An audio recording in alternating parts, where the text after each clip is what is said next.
Kira Morgan stepped off the escalator at Reagan National Airport with the poise of someone raised in halls of power and tempered by a lifetime of expectations.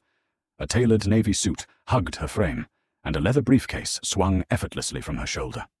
At 28, Kira was already a rising star in international law, fresh from a panel at the United Nations and en route home to Washington, D.C. But none of that mattered when the call came in. Two uniformed airport police officers approached her as she waited near the baggage carousel. She noticed them before they spoke, one with his hand resting too casually on his holstered weapon, the other avoiding her eyes. "Ma'am, we need to speak with you," the first said, voice firm. Kira blinked, puzzled. "About what?" "We received a tip about a suspicious individual matching your description." "Suspicious?" she repeated, arching an eyebrow. "I'm just here to pick up my bag."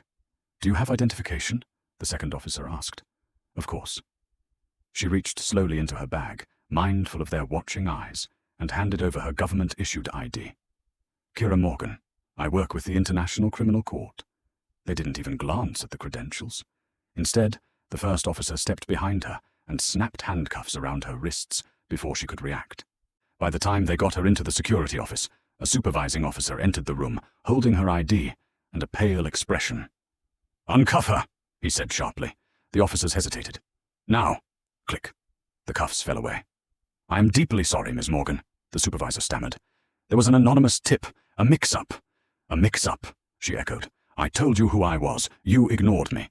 "We didn't know." "No," she said. "You didn't care." The storm that followed was instant and unforgiving. Within hours, video footage hit social media. The irony struck a national nerve. Law enforcement detaining the daughter of their own top chief. The officers involved were placed on leave, but public fury demanded more than suspension. Kira could have retreated. Her father advised caution. Her firm offered crisis management, but she refused silence. In that moment, I was not Kira Morgan, attorney. I was not the daughter of the FBI director. I was simply a black woman in America.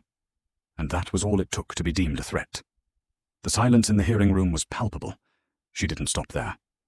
Teaming up with civil rights organizations, aviation regulators, and legal scholars, Kira spearheaded a reform initiative aimed at addressing systemic racism in airport security and law enforcement. She spent months gathering testimonies, data, and policy failures. What began as a single case transformed into a national reckoning.